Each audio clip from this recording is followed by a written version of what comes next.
A potential reprieve for people relying on SNAP benefits less than 24 hours before the Trump administration was set to halt those federal funds amid the ongoing government shutdown.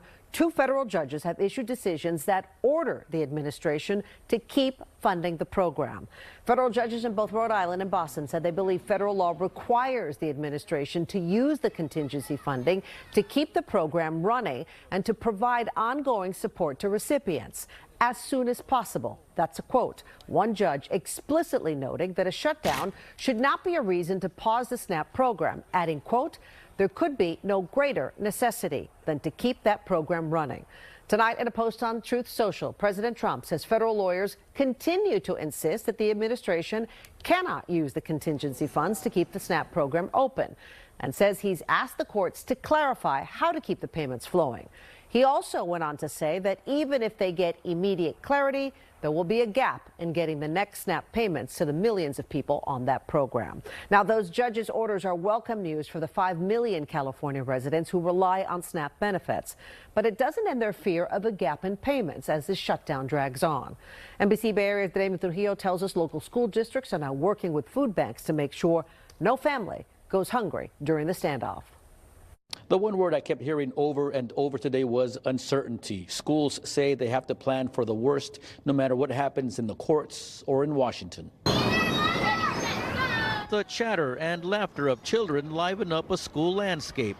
But administrators know at home these are likely terrifying times for many families who rely on federal food assistance that the Trump administration has said will stop flowing tomorrow. With all the uncertainty, it creates a lot of stress and worrisome in regards to what's next. The Franklin McKinley School District says it already has a Second Harvest Food Bank distributing food boxes at 6 of its schools.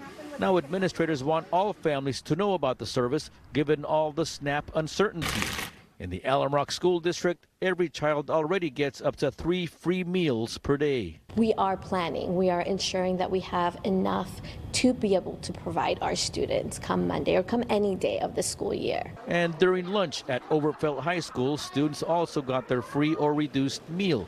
Meanwhile, the principal is trying to calm community nerves. There's been fear in the community about loss of food benefits. It's kind of amplified this week where we've gotten, I'm not going to say a huge number, but maybe 15 or 20 different families saying, like, do you have any support for this? So the school is teaming with the group Celebration Nation and DoorDash to deliver food boxes to families no matter what happens tomorrow with SNAP benefits. The group says many people are fearful of even going to food banks because of the immigration enforcement. So the food boxes are going to them. It's just a lot of piling up on our community, and we're here to kind of take that weight off their shoulders. Schools mobilizing in the midst of uncertainty, ensuring students and their families aren't caught in the middle of a political fight in Washington. In the South Bay, Damian Trujillo, NBC Bay Area News.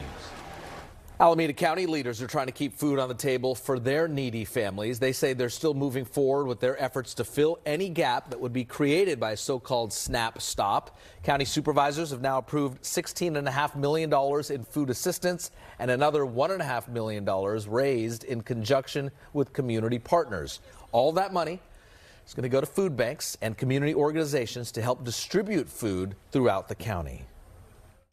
With the judge's order today, we are going to be waiting. We're going to be counting the days that money will be released to our families. So as I said, what gives me hope is that there is an amazing countywide network of food justice organizations and local leaders that has been and will continue to ensure that our neighbors do not go hungry. Almost 180,000 people in Alameda County rely on CalFresh. President Trump posted today that he doesn't want anyone to go hungry, but it's up to Democrats to reopen the government.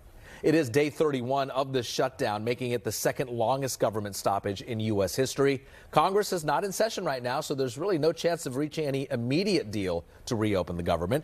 Now, President Trump is raising the stakes. He's calling on Senate Republicans to go for the, quote, nuclear option to get rid of the filibuster. That would ultimately allow the Republican majority to pass a short-term funding bill and reopen the government with a simple majority vote instead of the 60 votes that's normally required in the Senate.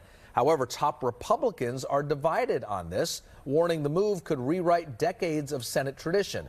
In fact, the Senate's Republican leader, Senator Thune, has previously said he would fight any effort to end the filibuster. All right, let's turn to Halloween. Trick-or-treating underway right now. Lots of ghosts and goblins, maybe some cake pop demon hunters, maybe some tigers, all on the prowl for some candy. This is the live look at Los Gatos on Tate Avenue, not far from downtown. As you can see, lots of trick-or-treaters going around. I want to bring in our wizard of the weather, Chief Meteorologist Jeff Ranieri. We are here. All treats with you, Jeff. He's in the graveyard over there. Yes, we are fully immersed in those weather graphics. And yes, tonight we got a few creepy clouds outside, but overall it's spooktacular across the Bay Area. We really could not ask for a better forecast in the end of October than this. We've had many years where it's been cold and also rainy. Look at San Francisco right now, 63 degrees, mostly sunny skies.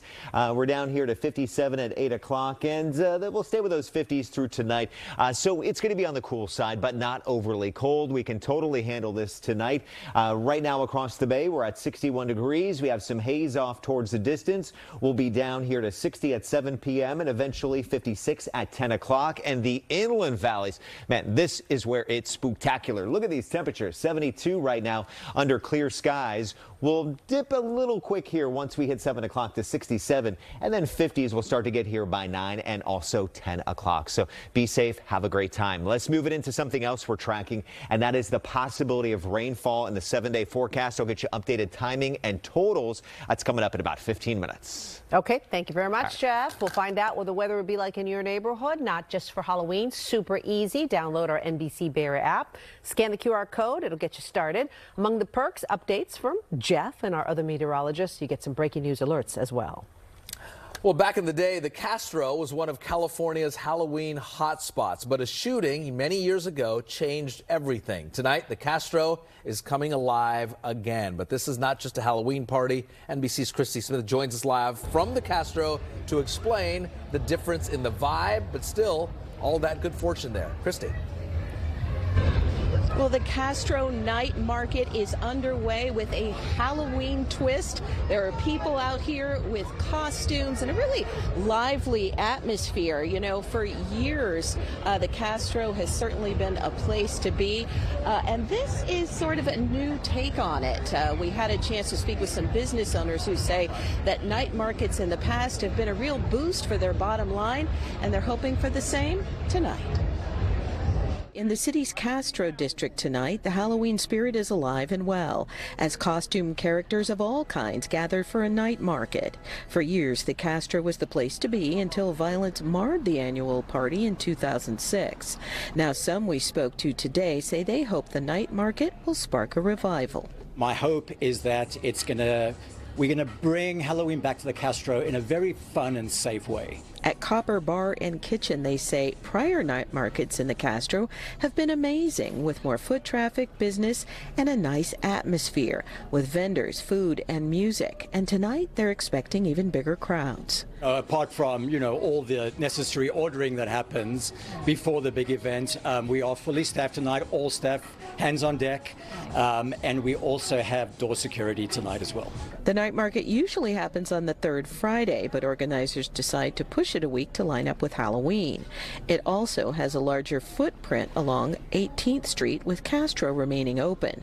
The Civic Joy Fund and Castro Merchants Association brought it together. This is a way for us to create a lot of joy and create a lot of, revenue for the neighborhood is important too, but really it's for our entire community to do something wonderful and bring Halloween back in a safe and really festive way. Today we asked police about their plans for ensuring the party stays safe. We've actually been planning for months. We've been talking to the promoters of the event. We are going to be staffed appropriately. It's not going to be the Castro that was the big party in the past, but it's going to be an activation. We look forward to it. We're staffed well.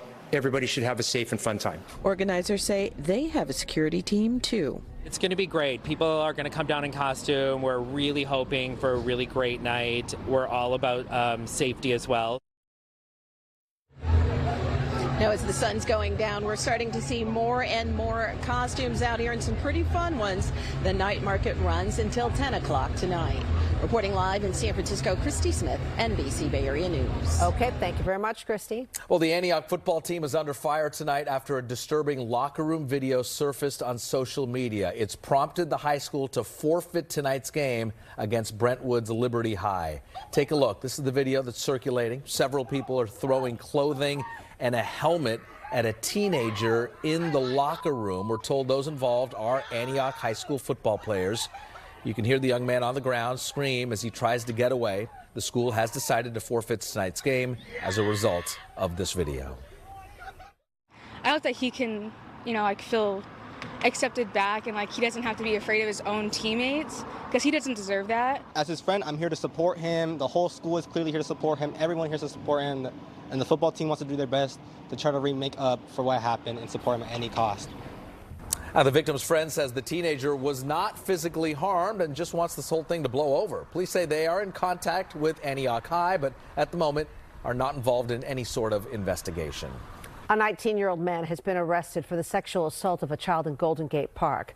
That alleged attack happened in a restroom near the polo fields last Thursday around 5:30 p.m. The victim was in the area practicing with the Youth Soccer League.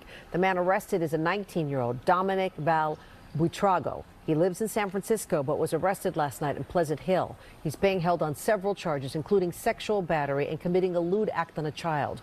Investigators say they've also collected DNA evidence in this case, but tell us the information from a parent is ultimately what led to that arrest. We began to focus on that individual after getting a tip from a parent, which was a valuable lead in this case. So thank you to the public for your assistance. San Francisco police say even after the arrest, they intend to keep up increased patrols in that area and that a park ranger will be posted there weekend afternoons while youth athletes are practicing at that polo fields. In addition, a security camera has been installed to keep an eye on the restroom facilities and keep everyone safe. The Oakland Museum of California is now responding to nearly 1,000 items being stolen earlier this month. Investigators say the thieves hit this unassuming warehouse belonging to the museum sometime around 3:30 in the morning on October 15th. They believe this was a crime of opportunity, not a targeted theft. Among the rare items stolen, a rare Native American woven basket and jewelry and historic carvings on ivory tusks. The museum says it's working closely with Oakland PD and the FBI.